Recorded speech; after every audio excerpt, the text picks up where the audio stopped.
I wanted to quote what the Marchesa Casati once said, which was that she wanted to make of herself a living work of art. I was wondering, do you relate dressing and living as a kind of performance art? I don't know. You know, the thing is, I don't think you can be objective about yourself, and I think if you, I mean, it's an interesting thing to go and say, because I think if you say it, then you're already too self-conscious. And to have an aim like that is not an artistic aim, in my view. I don't know. I mean, I think art is something, people say, what do you do? And I don't even dare say I'm in the arts, because it's up to other people to say if you're in the arts or not, or whatever. People love labels. I think the Marchesa Casati was extraordinary in so many ways, but I think it's sort of like kind of. I think if you become too self-conscious, or if you make it, I mean, if you have to have a million stylists, or you have to have, you know, if you're sort of running through looks like no tomorrow. I mean, there comes a point where it's sort of slightly desperate, and that's not artistic. I think it has to sort of grow. I may be wrong. I mean, there are definitely different sorts of art. I mean, I'm no expert, but I mean, I've had the same things for years and years and years and years. Even if I didn't wear them when I was, you know, when I was having children and stuff, I had them. I was just collecting them, and I don't change. I mean, it's just like I don't sort of suddenly go through. You know, I don't suddenly think, oh wow, I'm just going to, you know, it's going to be short skirts or something like that. So fashion, actually, I don't find that very interesting. I find the idea of being able to transform yourself, because we can, because we're human beings, that's interesting.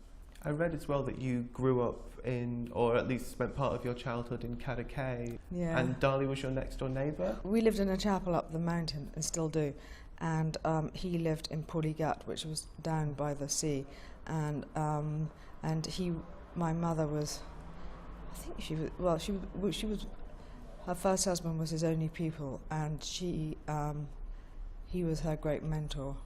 And there was also Man Ray, and there was also Duchamp, and there was, I mean, he died when I was 1, so. Spending part of your childhood in that kind of community is bound to shape your aesthetic and shape your approach to life and to art and things like that.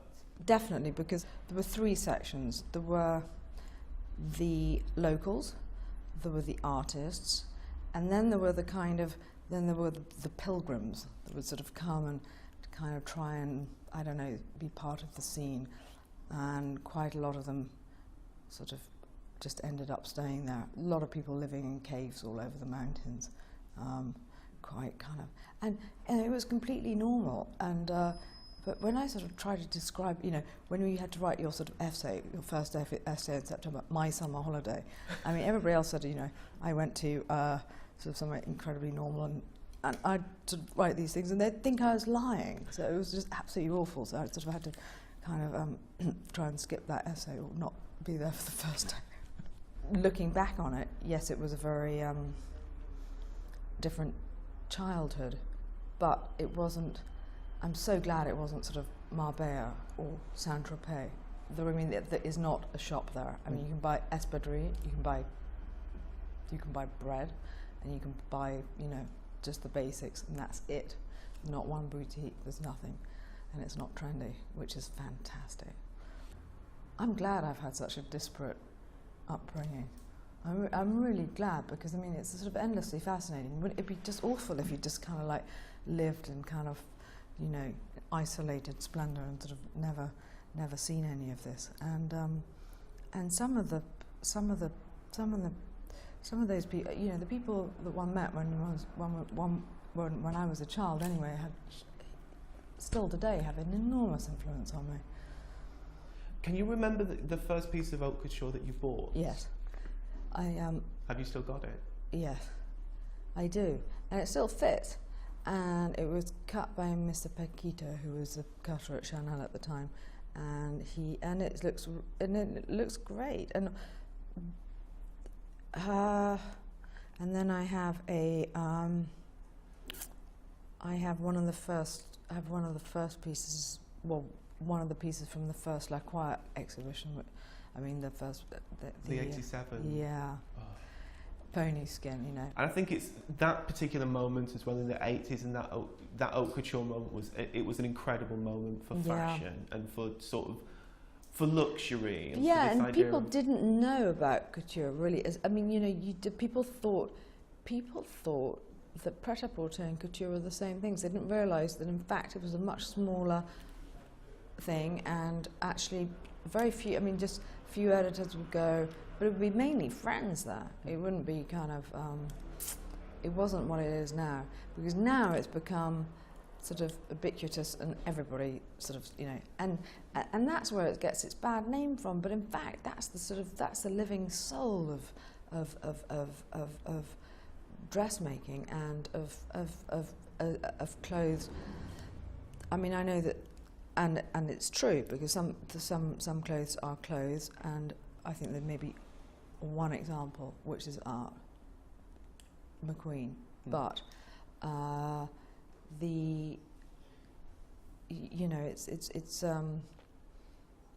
it depresses me because people get, you know, just always dressed in haute couture. I mean, honestly, some of my things that are couture, I bought in Portobello Market, and then I sort of rearranged it myself. You know what I mean? And you just think, hang on a second. I mean, can't you tell the difference? You talk about the system of fashion, and you know it is a system, and you're getting things now where people are showing things, and then you can buy them straight away after the show. The great thing about haute couture is that it's the antithesis of that. Right? And you have to engage. You have to engage, and you have to you have to make a commitment to, you know, going for fittings, or even if you're making it yourself. I mean, you've got to put in some work, and I mean, couture is people think couture just means expensive, and that's completely wrong. I mean, yes, you know, if you are buying something that's you know beaded from head to foot by Lesage, of course it's expensive. But I mean, it's no different from having a sort of bespoke suit made in Savile Row or anywhere, or in Hong Kong. Couture, I mean, you know, in France it has rules that it follows, but it also is it's part of our civilization, which I think as well is something a lot of people aren't aware of with couture. Like you said, they don't realise you're not paying for the name, you're paying for the but a lot of artisan people, and the concentration of the work. Yeah, and I think it shows. I mean, it's funny, the more intention that you put into something, the more that you can see it. I think anybody who sort of like just runs something off very, very quickly and just writes their name on it, you can see it. And the more you concentrate on something, the more of yourself is invested in it. And even if you just make one, which is about all I can manage normally, but it's you know, it just means so much more. And unless I could do it and be able to talk about it, and be able to and to, I mean, honestly swear that it's something that you have invested yourself in, it doesn't mean anything, you know. And I don't know, the thing about couture, which I find very, very sad, and I did think that I have the highest respect for Pierre Berger, but I did think that this thing about in the late 80s, early 90s, when they were shutting all the couture houses in Paris, it was very sad, because it was, you know, 200-300 years worth of families that knew how to make lace, that knew how to sew. I mean, these are industries, these are jobs. This is not just about rich people putting on something so that they can look better than everybody else. It really isn't about that. We've talked a lot about kind of history and haute couture and the tradition of that, but I'm also interested in the fact that you're incredibly supportive of people like Gareth, and you were on the Dorchester Award, and you know, this kind of support of new talent. I like young designers. I think that's the way forward. Yes, the sort of Chanel Dior that whole thing worked in the 70s, and I think that will continue to work. But what I don't like is the idea, apart from I think Sarah's doing a fantastic job with McQueen, but stuff like saying, okay, fine, let's find an old house. Oh, Poirot, yeah, and then we'll put a new design. Just like let's have a new designer. That's that's 21st century, not just sort of resuscitating old houses, because you can't find the women to work there anymore, or the men. And also, isn't it more interesting to have new houses rather than dead designers? The fashion industry is an industry built on the new, but a lot of the time people are so afraid of anything genuinely new in fashion. Well, I think the suits don't get it. Mm. I just think they don't understand a thing about fashion, and you can see.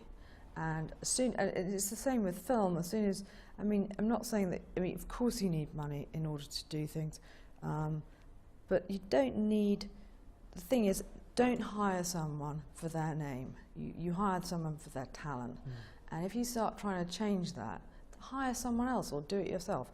But don't muddle in with the artistic process too much, because you can really crush an artist. I mean, they're pretty sensitive.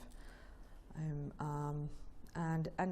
also the amount that they're supposed to sort of shove out every year, you know, from accessories to glasses to, you know, whatever.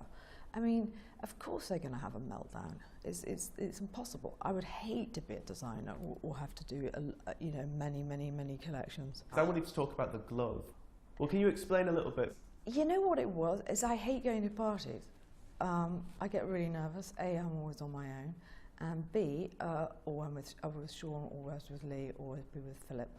Thank God. I mean, that's why it's sort of lovely to be called a socialite, because if only, I mean, I sort of keep thinking, it makes me sound as if I'm terribly confident, sort of like walking into a room. No, I don't think so. But anyway, so we were standing in a corner one night about 5 years ago saying, God, I hate it. I really hate it. And then Lee was there going, God, I hate this too. God, I said, I just want to make a suit of armour. So Sean said, well, we could start. And I said, well, yeah. Anyway, so that's how it happened. And sort of, you know, 3 weeks later, there was my arm in a bucket of plaster. And it sort of, it started from there. And I mean, it has developed. And it was always to do with being against, or feeling that the world was quite a dangerous place. And also, it's not what I dislike about jewellery. I mean, I love jewellery, but it doesn't have to be real.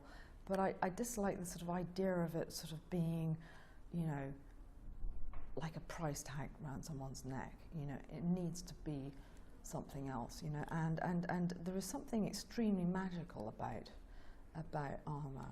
Has it been like a process then of reworking the idea over and over and getting it to a kind of perfect point? I mean, it's just like, you know, open my big fat mouth and I end up changing the flipping windows at Barney's, you know. And that was a joke, because I was supposed to do, I wanted Izzy to be in New York when Lee was there. So I thought, great, so I was with Dennis Friedman. And then I said, oh, and I could change in the window. And then as the day approached, I thought, yikes, because this is about, you know, these are my dead friends. These are my best friends, and they're dead. And I said to Dennis, I do not want a glass of water out of this, because you know what? It's a commercial space, and it's a fine line. And also, I'm not someone that's used to being in front of a lot of people. I just, you know, on set, fine, real people, terrifying. So I don't know, I mean, I cried off all my mascara in the car, and just sort of, I went from the last look I did for Lee into Sarah, and then basta. I mean, the idea of me having my hair, I mean, Jesus, if anyone tried to see me doing my hair and makeup, it's, you know, it's trial and error. I mean, so I just sort of slid across the table. I was covered in scratches, I mean, for weeks. I mean, I still got marked. But anyway, got through it. Well, the last thing that I wanted to talk about, which is something that we vaguely talked about before the stream started, was the exhibition at FIT. Oh, wow. That was put to me about 2 years ago, and of course I put it at the back of my head, and I thought, well, it's in 2 years and it's going to be nothing. And the more it approaches, the more I think, oh my God. Anyway, they've taken most of my stuff, and Because you co-curated it with Valerie Steele. Yeah. She's fantastic. Really, really great lady. It's for the students. That's why I stopped the Izzy sale, really. It's because I want to do, after the FIT thing, I'd kind of like to do an online. I didn't know how to do it, but by that stage, maybe I'll have the sort of a way to do it. But for sure with Julia involved, her sister, because people forget she had a sister and a family and friends that actually liked her. Not all these death wagon people who sort of like, you know, they'll all appreciate everybody as soon as they snuffed it, but you know, when they're around, niente. And so I thought, well, if I get that online, and because you know, if you're in New Zealand, you'll be able to, because she had a fantastic sense of style. And it definitely needs to be kept separate from mine, because we're two different people. I just did it, was really just to stop the sort of I remember reading you saying just the idea that you don't want people swooping in and getting, you know, well, yeah, and also, mementos. But now it's a kind of hot potato, because it's not for me to be the guardian of the flame, but so that's why I want her family to be involved. And I also think that the people who have made money out of it have already done it, and I think as a record of her and what she did for British fashion and art is quite extraordinary, and I think she'd be very, very happy with this. Is that I think that especially for the artists that would have lost a lot of their archives, it would be great, and to show younger designers, people that are interested online, something, because people very rarely do that.